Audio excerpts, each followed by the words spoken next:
What's going on, everyone? Tosh coming at you guys. So I have my S22 Ultra for the most part 100% good to go. There's a few things that I need to get. I got my skin underneath, the leather dbrand skin. I got my later case. I still have to get a screen protector. Haven't really found a alternative screen protector. It looks like I might be getting the white stone dome one. Has 50-50 reviews. For the most part, that's kind of the best glass style screen protector you can get for the phone. In this video, we're gonna go over a few settings. So you don't need to buy anything. This is gonna be something that you can go into your settings, adjust them if you find it necessary, but these are things that I do with my phone. I'll have some other videos. I'll go more in depth with the customizations and the themes and the launchers and all this stuff you see on my screen. I'll go over that in another video. So first thing we're gonna do, we're gonna go ahead and unlock your phone, of course. Swipe down on your notification bar, tap on that settings wheel right there. We're gonna go all the way down to about phone. From there, we're gonna go to software information. We're gonna look for build number. Once you have that, you're gonna tap on that multiple times. It's gonna say right here on the bottom how many more times you need to do it till you unlock developer mode. Once it's activated, we're gonna go ahead and go down to the settings again all the way out. Now at the very bottom, you will have developer options. About halfway down, you should see a option for animation speeds. There's 3 of them. So there's window animation scale, transition animation scale, and animator duration scale. Tap on that, go to 0.5 for each one. Now what this is doing is allowing your animation speeds to be faster. So it won't be as slow or smooth, they try to make it say. Just makes it a little bit more faster, so your transition speeds between opening apps, anything that involves an animation, it should speed it up that much faster. So that's always good to have on any device. It will definitely make your device feel faster. You'll notice it. Now the next thing we're gonna do, you can go ahead and go in your settings again. We're gonna go into our display settings. Now within here, I always put my devices in dark mode, but Samsung makes it easy now, so you can just tap a button and it puts it in dark mode. Go ahead and do that if you want to save battery life as well. It's a good option for the look and to preserve battery. Now that we have 1700 nits of brightness, allowing us to have even more brightness when we're outside, you can go ahead and access that by toggling extra brightness. I do this regardless, even if I'm indoors or not. You'll notice it just pops a little bit more when you turn that on, even if your brightness is on like halfway, as you can see mine is. Next thing we're going to recommend is putting it in adaptive mode. Now I believe it should be on it by default, but if you put it on adaptive mode, if you read it right there, it tells you it gives you 120 hertz refresh rate. Now the good thing about this device, unlike the previous devices I talked about with this on the Note 20, they allow you to change your resolution now to the max resolution. It's another thing I recommend. Put it on WQHD plus. By default, you're going to be on full HD plus. Full HD plus isn't bad. You'll preserve a little bit battery, but why get this phone and spend that much money on this device if you're not going to have it at its full potential? Now this thing I do on all my Galaxy devices as well, even my tablets. I go into navigation bar right there, tap on navigation bar. This is going to give you a few options, 2 options to be specific: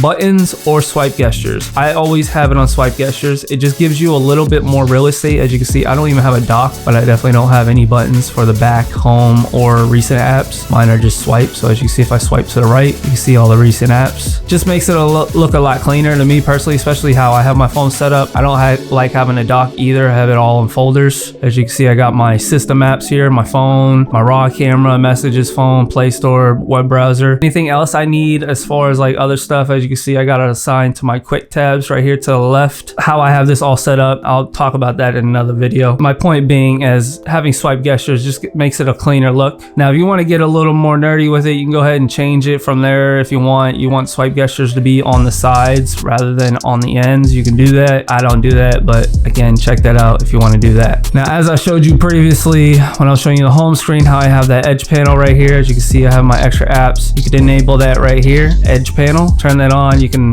customize that to your liking. Now another cool thing with Samsung devices is the always on display. So if you go ahead and go into lock screen right there in your settings, tap on that. From here you can see your always on display tab right there. Make sure that tab is on, and then at the bottom here you can customize that to your liking. So your clock style, there's multiple different ways you can have that set up, and color coordinations. I'm not gonna go too in depth in that, but you can get that to your liking. Another thing I want to point out that a lot of people might not know about is the shortcuts. Now you can assign these shortcuts on your your lock screen to be whatever app you want it to open up. So it just gives you a little bit more easy access to those things that you might want to get into, rather than having to unlock your phone, having to type in the pin and swipe up. You can get right into it, pick whatever app you want it to be, and then boom, you'll have it set up on your lock screen for easy access for those 2 apps. Now, talking about lock screen, we're gonna go into some security feature here. Now, when you're assigning your fingerprints, a tip for that, I think they improved it to where how many you can have on your device. Before it used to be, I believe 3, but I think you can have 4 now. Even still a cool tip. Now, when you're assigning your fingerprints, as you can see, I already got 3, so I don't really need to do it. But as you're assigning a fingerprint, let's just say fingerprint 1 is your index finger. If you do with your index finger, each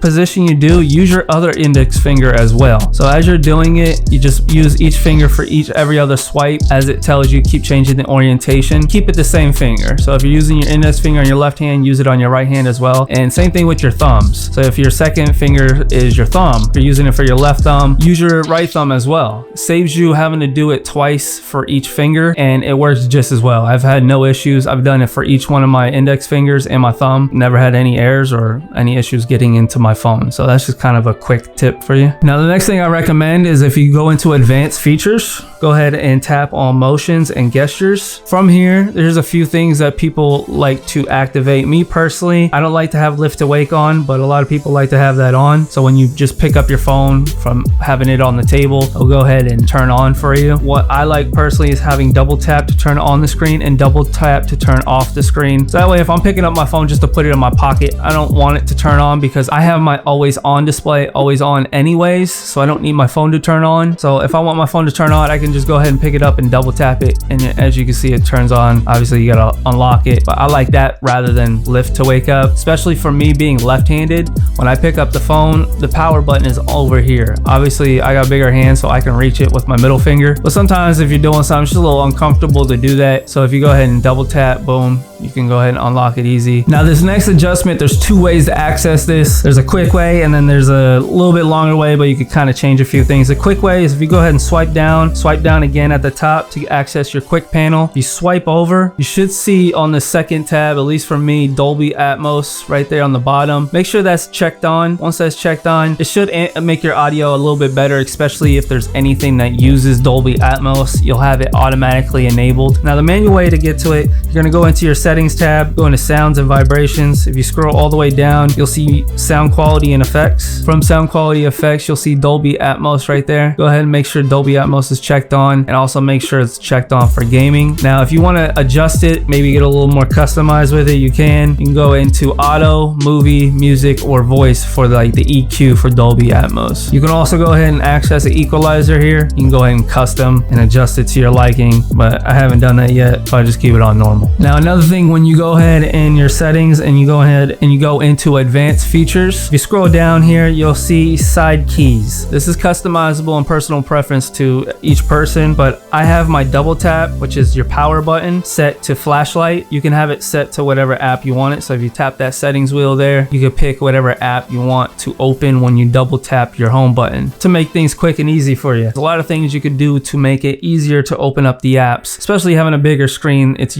good to utilize these quick shortcuts. I just got it on flashlight for me personally, so that way I don't have to turn on my screen or anything. I just tap on it twice and boom, my flashlight's on. Tap it again twice and it's off. Say your hands are full and you gotta unlock your phone, or you gotta swipe down and you gotta tap on here. It's just annoying. Too many steps to use a tool that should be a little bit more easier. Another thing you can do is if you press and hold, you can have it as your typical power menu off button. I got it on Bixby. I figured I started using Bixby for certain things to give me reminders for. There's something I didn't feel like writing down with my S Pen on the locked right screen. I'll just voice it real quick. Hey Bixby, remind me to whatever it is. And it just makes it quick and easy, and she'll remind me whatever that task is. I try to use it more. It's a feature on the phone, so I try to utilize it. Not everybody likes Bixby, I understand. I like Google better as well. Another thing that some people recommend doing, if you go over here in advanced features, scroll all the way down to the bottom, you'll see video brightness brightness. Now if you go ahead and tap on that, you'll have normal and bright. Now some people have issues with HDR content not being bright enough. This is where I would see this beneficial. Some people like it for everything. So if you go ahead and tap on bright, you can have that work on whatever media apps that you use. So you can turn it off to not work on YouTube but work on Netflix or vice versa. It's just gonna make it a little bit brighter for your videos. I don't really find it necessary for me personally. I don't watch HDR content. Again, this gets up to 1700 nits and I've already showed you how to activate that, so the videos are bright enough for me. Again, that feature's in there as well if for whatever reason you've been having issues with content being too dark.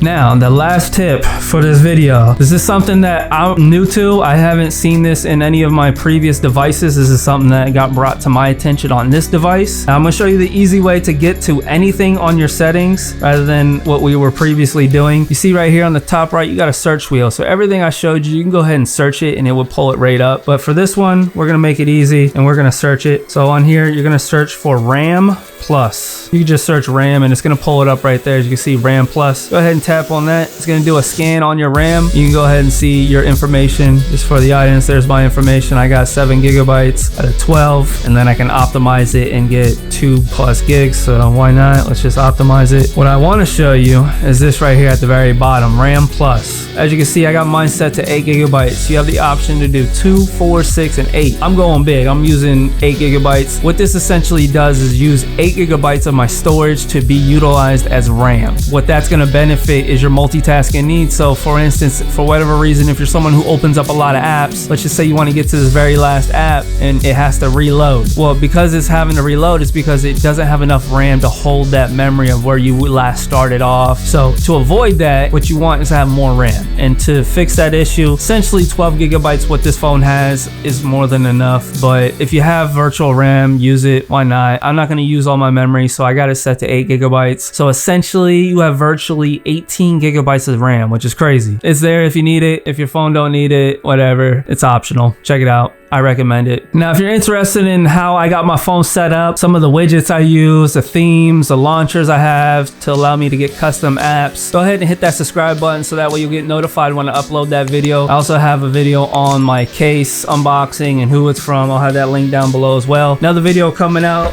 is some more cases on this and some other ones that are coming in, so be sure to hit that subscribe button, hit that thumbs up. It does help me with the algorithm, especially with me being a smaller channel. I do appreciate it greatly. Other than that, y'all stay nerdy. I'll catch y'all in the next video. Peace.